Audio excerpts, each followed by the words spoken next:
The summer movie season is coming to an end, and I saw over 40 films that were released in theaters or on streaming services. So today, let's rank my top 10 favorite films of the summer.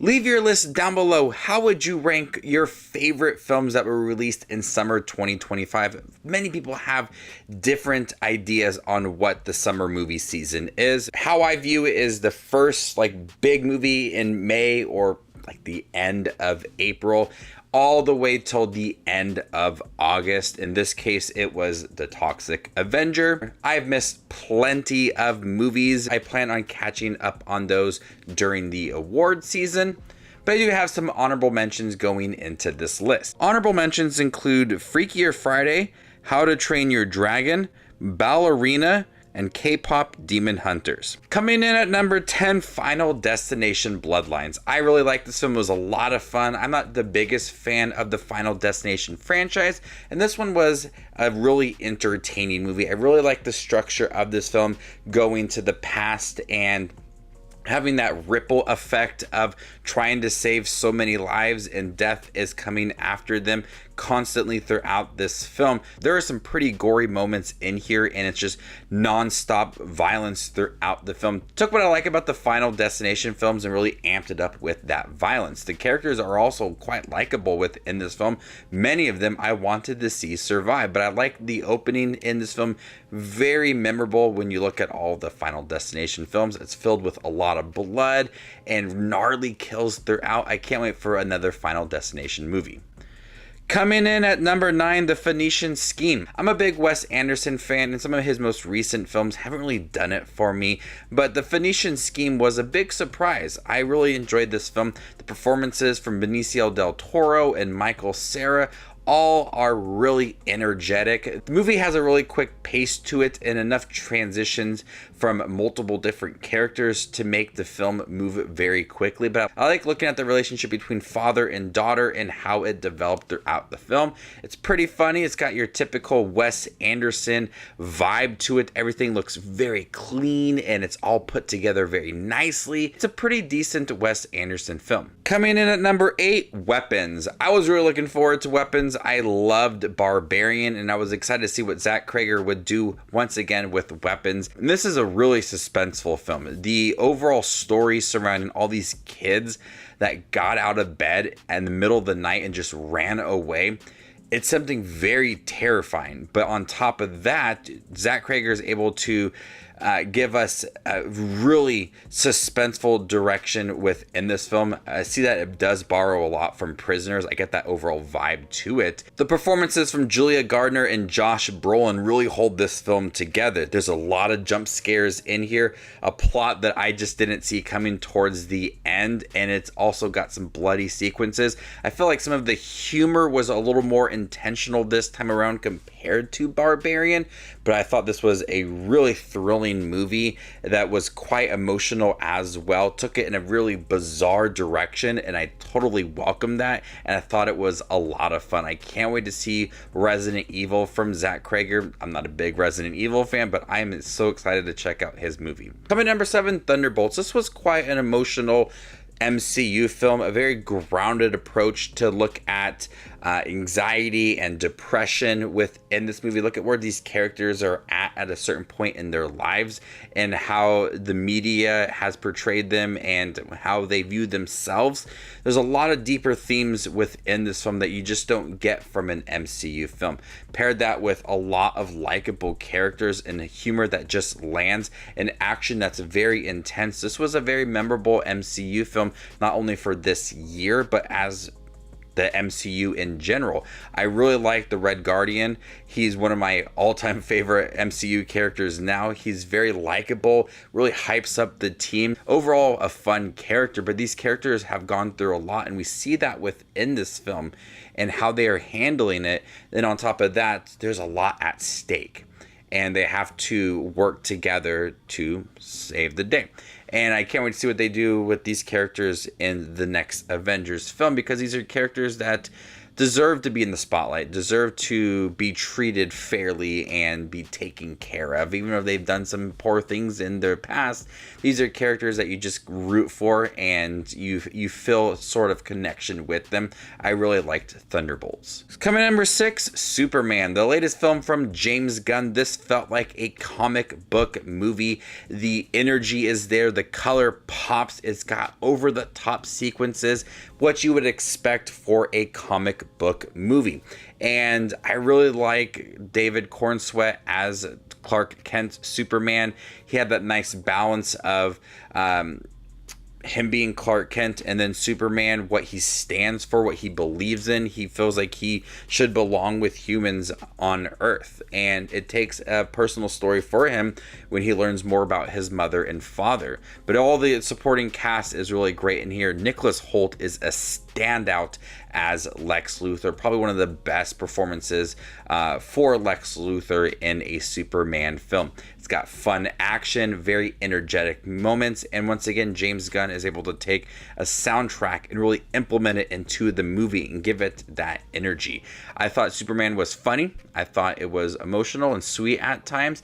Crypto the dog was very cool within this movie. Everything that you would expect from a classic kind of Superman vibe is in here. It's more family friendly and bright and energetic compared to a more grounded approach which you've got before in the past for Superman.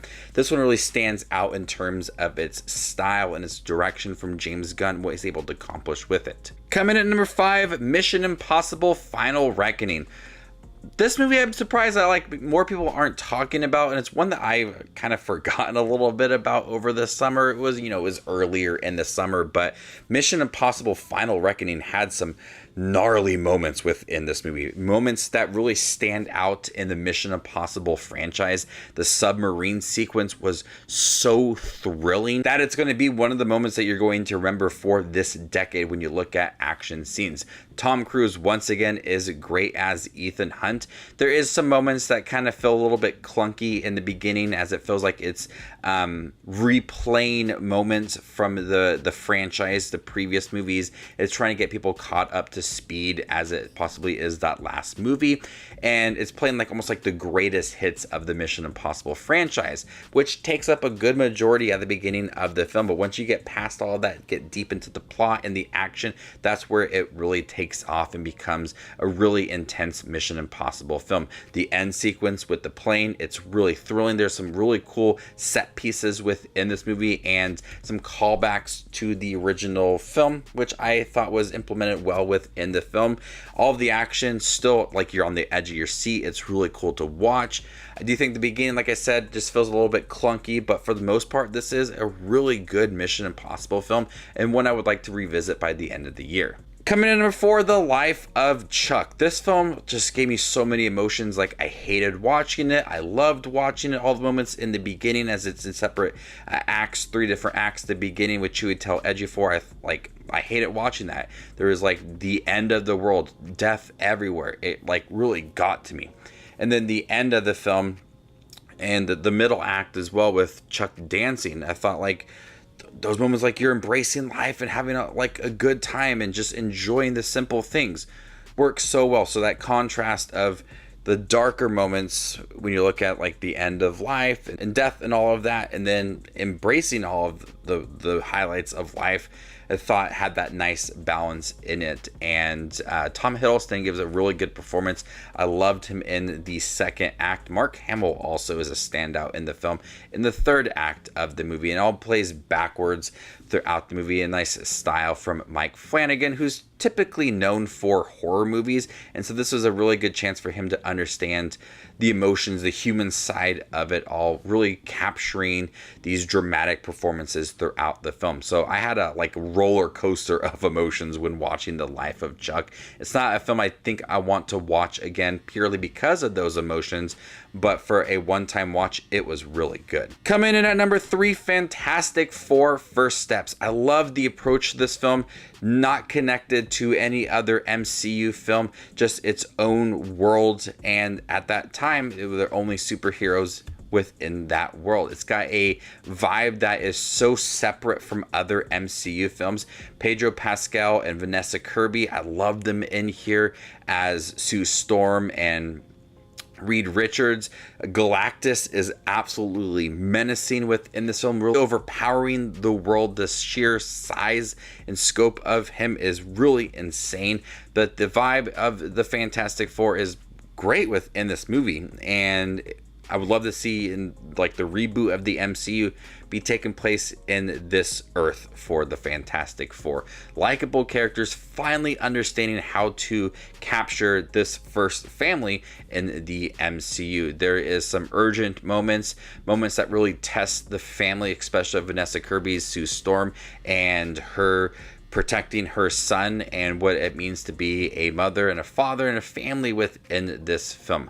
I thought it ended great with the Doctor Doom mid-credit scene, and I can't wait to see them in the next Avengers film. But I love Fantastic Four as characters, and I think that this movie handled them very well. Coming in second place, The Naked Gun. I haven't laughed so hard this year. The Naked Gun really surprised me. The Naked Gun films are really entertaining, and I was hoping for a film that would be more reminiscent of that with its comedy, and it is that exactly. This film is non-stop laughs, and Liam Neeson really surprised me with this film, and Pamela Anderson as well. They work so well together, and they have really great chemistry. The jokes are constantly coming. Yes, the plot is very generic, but I don't care about that. I'm here for the jokes, the props, the ongoing gags within this film. It's constantly going, and I had such a blast with this film, and I haven't really got that feel for a comedy this year and most recent years actually.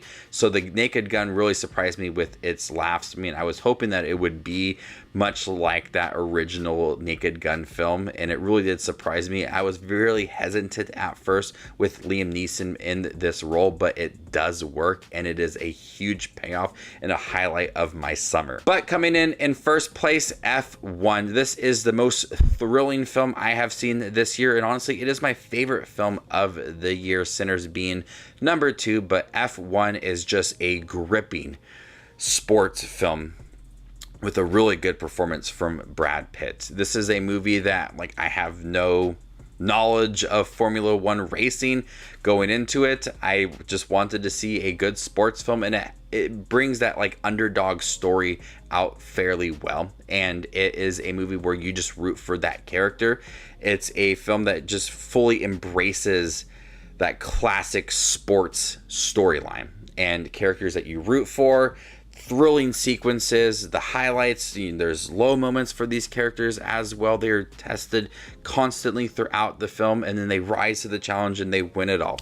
That's exactly what F1 is, and I love that. It's a little bit on the longer side, but you have so many thrilling sequences and action scenes, like when you have cameras on the cars. It's all perfectly done. Like, I was fully invested in this film from beginning to end. I haven't felt that with any movie this year. Sinners came pretty close, but F1, from the performances to the chemistry between characters, the soundtrack, the racing sequences, it was all really thrilling and one of the coolest movies I have seen in recent years. I'm really curious to see what it does at the end of this year with my list, because currently it's my favorite film and the best film I saw this summer. So there you guys have my favorite films of summer 2025. Leave your list down below. What are your favorite films? And stay tuned for more up and coming content like this. My name is Just Watches Movies, and you guys stay classy, YouTube.